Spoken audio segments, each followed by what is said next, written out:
Hello बच्चों, the question says if the sum of first n term is 3n square plus 5n find its common difference. अब यहाँ पर हमें question given है कि n terms का सम गिवन है तो उसका कॉमन डिफरेंस बताइए। तो यहाँ पर इस क्वेश्चन को सॉल्व करने के लिए हम की कंसेप्ट यूज करेंगे कॉमन डिफरेंस का formula. So we know that common difference of and AP is given by A2 minus A1 second term minus first term. अब यहाँ पर आपको गिवन है कि सम का formula Sn is equals to 3n square plus 5n। यहाँ से हमने सम को रिप्रेजेंट किया है।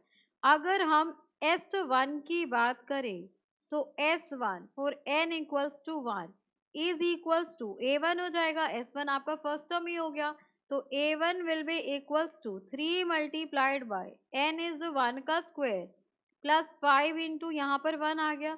यहाँ से वैल्यू आपके पास 8 आ गई। अब S2 की बात करें व्हेन n इक्वल्स टू 2 यानी कि दो टर्म्स का सम है ये, तो A1 प्लस A2 का सम गिवन है हमें। तो यहाँ से हो जाएगा आपके पास 3 टाइम्स एंड A1 क्या हो जाएगा यहाँ पर n हो जाएगा आपके पास 2 का स्क्वायर प्लस 5 इंटू 2।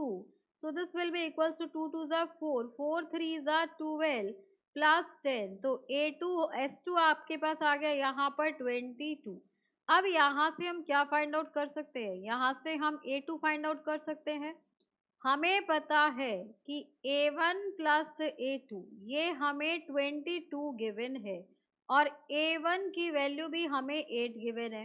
तो यहाँ से आप क्या कह सकते हैं, A2 will be equals to 22 minus A1। So A2 will be equals to 22 minus A1 हो जाएगा आपके पास 8। तो ये वैल्यू आ गई आपकी। यहाँ पर अगर 8 माइनस कर दे तो ये हो गया आपके पास 14।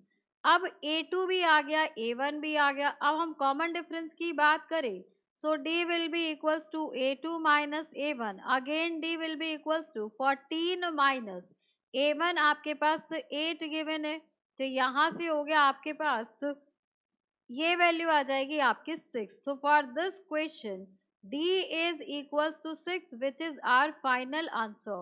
Hope you understood it very well. Thank you so much. Best of luck.